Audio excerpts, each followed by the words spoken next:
जयपुर गांव में काजल अपनी विधवा माँ शांति के साथ रहती है। काजल गांव की एक सीधी सादी जवान लड़की है। काजल घर के सारे कामकाज अच्छे से संभालती थी। उसकी माँ को अब उसके ससुराल जाने की चिंता सताने लगी थी। एक रोज शांति तड़के सुबह काजल को उठाती हुई, उठ जा काजल बेटे, सुबह के 5 बज गए हैं, जल्दी से उठकर नहा ले, पूजा पाठ कर ले, फिर घर की कामकाज करने के बाद नाश्ता बना। माँ सोने दो ना। बेटा अब तू जवान हो गई है, शादी करके ससुराल जाएगी तो वहां तुझे ये सब करना होगा, इसलिए अभी से इन सब की आदत डाल ले। कुछ दिनों बाद शहर के एक बड़े घराने का रिश्ता काजल के लिए आता है। लड़का प्राग अपनी माँ रमोला के साथ काजल को देखने आता है। काजल की सुंदरता और गुण देखकर वो फौरन रिश्ता पक्का कर देते हैं। बहन जी, हमें आपकी लड़की बहुत पसंद है, हमारी तरफ से ये रिश्ता पक्का समझिए। दोनों की शादी बड़े ही धूमधाम से हो जाती है। अगले दिन काजल सुबह 5 बजे उठकर सबके लिए चाय बनाकर लाती है।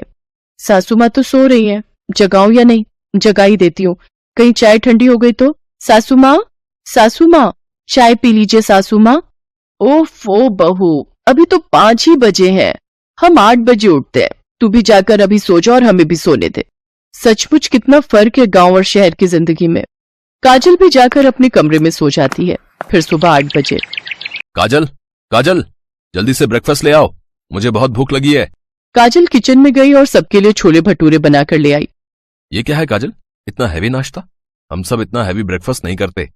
बहू, हम तो ब्रेड ऑमलेट, जूस, फ्रूट्स और पास्ता ये सब चीजें ब्रेकफास्ट में खाते हैं। तुम्हें तो शहर के कायदे के बारे में कुछ भी नहीं पता। इतना तला भुना खिलाकर हमें मारने का इरादा है क्या? तुम्हारी माँ ने तुम्हें कुछ नहीं सिखाया क्या? लेकिन माँ ने तो कहा था कि पति के दिल का रास्ता पेट से होकर जाता है और पहले दिन उन्हें अपने हाथ के छोले भटूरे खिलाना। माँ, आज उसका ससुराल में पहला दिन है और शहर में वो नई आई है, इसलिए उस पर चिल्लाओ मत, धीरे धीरे ये सब सीख जाएगी। मुझे पहले ही ये समझ जाना चाहिए था कि शहरी तौर तरीके सीखने में उसे टाइम लगेगा। अच्छा बहू, आज शाम को तुम्हें देखने सोसाइटी की कुछ औरतें आ रही हैं, तुम क्या पहनोगी?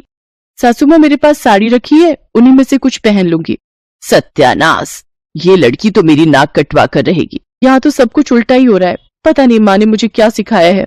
शाम को सोसाइटी की औरतें काजल को देखने आई। कहाँ है रमोला तेरी बहू? काजल बहू जरा बाहर तो आना। काजल बाहर आती है और सबके पैर छूती है। पाई लागू आंटी जी, पाई लागू। बहू, हमारे यहाँ पैर नहीं छूते, सबको हाय या हेलो बोलते हैं, ये सब तो ओल्ड फैशन चीजें हैं। लेकिन हमारे यहाँ के संस्कार तो यही है ना कि अपने से बड़ों के पैर छुए जाएं या नमस्कार करके उनका अभिनंदन किया जाए।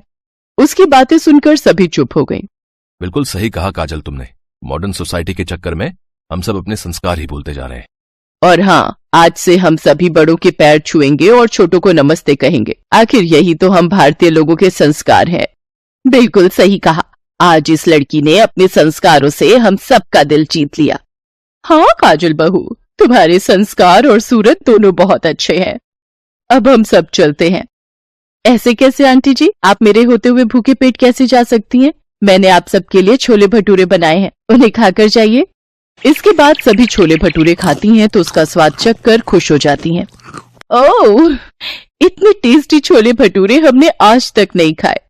सचमुच खुश रहो बहू।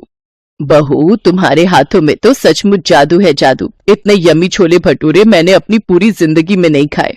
इसके बाद वो औरतें वहां से चली जाती हैं। मेरी बहू सबसे बेस्ट है, बेस्ट। इतना कहकर रमोला ने काजल को गले लगा लिया। काजल की आंखों में खुशी के आंसू थे, लेकिन आज वो खुश थी। ससुराल में पहले दिन ही वो सबका दिल जीतने में कामयाब रही।